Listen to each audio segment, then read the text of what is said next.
আসসালামু আলাইকুম। Times news 24 YouTube চ্যানেলে সবাইকে স্বাগত জানাই। শুরুতেই সংবাদ শিরোনাম, এরপর বিস্তারিত। ভেনেজুয়েলাকে তেল বিক্রির $200 মিলিয়ন ফেরত দিল যুক্তরাষ্ট্র। সৌদিতে পৌঁছেছেন এরদোগান। নেপথ্যে কি? যুক্তরাষ্ট্রের সঙ্গে আলোচনা কবে, জানাল ইরান। মাদুরোর মুক্তির দাবিতে ভেনেজুয়েলায় বিক্ষোভ। এতক্ষণ শুনছিলেন সংবাদ শিরোনাম, এখন বিস্তারিত। ভেনেজুয়েলার তেল বিক্রির বকেয়া পাওনা মেটানোর প্রক্রিয়া সম্পন্ন করেছে যুক্তরাষ্ট্র। বুধবার ৪ জানুয়ারি মার্কিন প্রশাসনের পক্ষ থেকে জানানো হয়েছে যে প্রাথমিক $500 মিলিয়ন মধ্যে অবশিষ্ট $200 মিলিয়ন ভেনেজুয়েলাকে ফিরিয়ে দেওয়া হয়েছে। এর আগে এই অর্থের একটি বড় অংশ আগেই পরিশোধ করা হয়েছিল। হোয়াইট হাউসের এই পদক্ষেপকে দুই দেশের দীর্ঘদিনের শীতল বাণিজ্যিক ও রাজনৈতিক সম্পর্কের বরফ গলার একটি গুরুত্বপূর্ণ সংকেত হিসেবে দেখা হচ্ছে।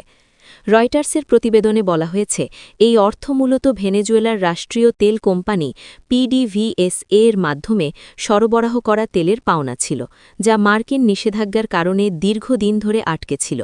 সম্প্রতি দুই দেশের মধ্যে চলমান কূটনৈতিক আলোচনার ফলশ্রুতি যুক্তরাষ্ট্র এই অর্থ ছাড় করার সিদ্ধান্ত নেয়। ওয়াশিংটনের পক্ষ থেকে জানানো হয়েছে যে স্বচ্ছতা বজায় রেখে এই লেনদেন সম্পন্ন করা হয়েছে এবং এর মাধ্যমে ভেনেজুয়েলার অর্থনীতিতে জরুরি নগদ অর্থের প্রবাহ বাড়বে। বিশ্লেষকদের মতে প্রেসিডেন্ট ডোনাল্ড ট্রাম্পের প্রশাসন ভেনেজুয়েলার বর্তমান রাজনৈতিক নেতৃত্বের সঙ্গে একটি সমঝোতামূলক পথে এগোতে চাইছে। তেলের অর্থ ফিরিয়ে দেবার এই উদ্যোগ ভেনেজুয়েলার জ্বালানি খাতে মার্কিন বিনিয়োগের পথ আরও প্রশস্ত করতে পারে, বিশেষ করে বিশ্ববাজারে তেলের সরবরাহ স্বাভাবিক রাখতে এবং ল্যাটিন আমেরিকার এই দেশটির সঙ্গে দীর্ঘস্থায়ী উত্তেজনা প্রশমনে যুক্তরাষ্ট্র এখন কৌশলগতভাবে এগোচ্ছে। 2 বছরেরও বেশি সময় পর সৌদি আরবে পৌঁছেছেন তুরস্কের প্রেসিডেন্ট রিসেপ তাইয়েব এরদোগান।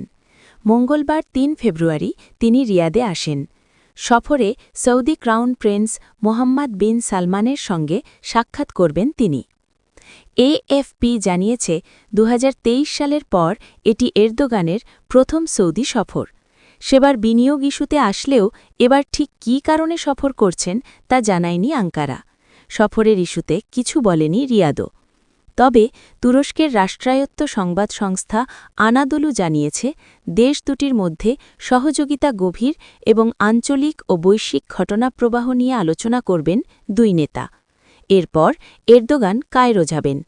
রিয়াদে এই সাক্ষাৎকারটি হচ্ছে সম্ভাব্য একটি বৈঠকের কয়েকদিন আগে।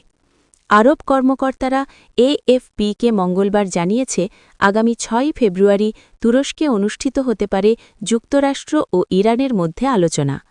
এর আগে তেহরান পারমাণবিক আলোচনার পুনঃপ্রারম্ভের আহ্বান জানিয়েছিল। সেবার ওয়াশিংটন সতর্ক করেছিল, কোনো চুক্তি না হলে ফলাফল হবে গুরুতর। এরদোগান ওই বৈঠকে মধ্যস্থতাকারী হিসাবে থাকবেন।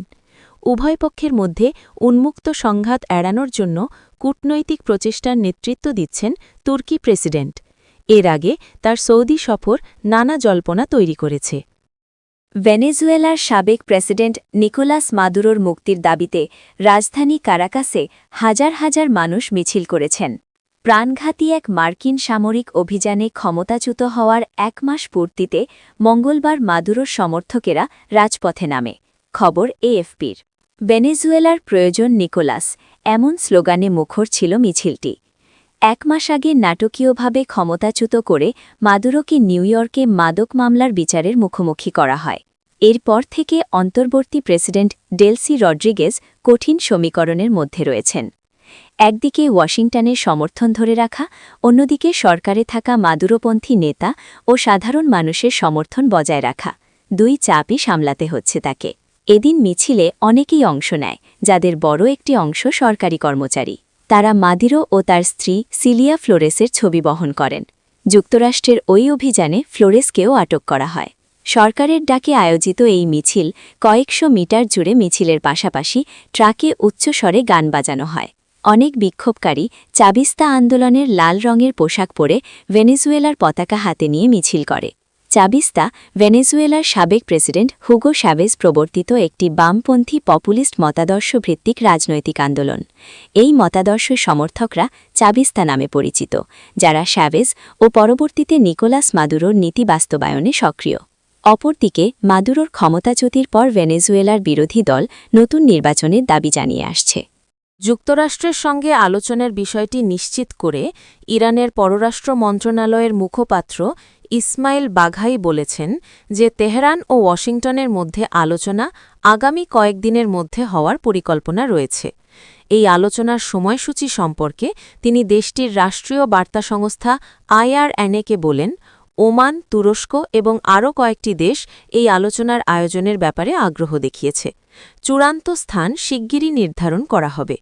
মঙ্গলবার 4 ফেব্রুয়ারি সন্ধ্যায় 3রা ফেব্রুয়ারি ডোনাল্ড ট্রাম্পও ঘোষণা করেন যে ইরানের সঙ্গে আলোচনা চলমান রয়েছে। মার্কিন নৌবাহিনীর জাহাজ USS আব্রাহাম লিঙ্কন থেকে একটি ইরানি ড্রোনকে ভূপাতিত করার পর হোয়াইট হাউসের মুখপাত্র জানান যে দেশটির বিশেষ দূত স্টিভ উইটকফের ইরানি কর্মকর্তাদের সঙ্গে আলোচনায় বসার পরিকল্পনা এখনও বহাল রয়েছে। ইরান ও যুক্তরাষ্ট্রের মধ্যকার এই আলোচনা, যা ইরানের পরমাণু কর্মসূচিকে কেন্দ্র করে হবে বলে বলা হয়েছে, ইরানে জানুয়ারি মাসে হওয়া বিক্ষোভে রক্তক্ষয়ী দমনপীড়নের 3 সপ্তাহ পর শুরু হতে যাচ্ছে, যেখানে পুলিশের সহিংস অভিযানে হাজারো বিক্ষোভকারী নিহত ও আহত হয়। এদিকে ইরানি গণমাধ্যমের খবরে বলা হয়েছে, ইরানের পররাষ্ট্রমন্ত্রী আব্বাস আরাগচি তুরস্ক, কাতার ও ওমানের পররাষ্ট্রমন্ত্রীর সঙ্গে পৃথকভাবে আলোচনা করেছেন। ফোনালাপে মি. আরাগচি এই দেশগুলোকে উত্তেজনা হ্রাস এবং আঞ্চলিক শান্তি ও নিরাপত্তা বজায় রাখতে সহায়তার জন্য ধন্যবাদ জানান।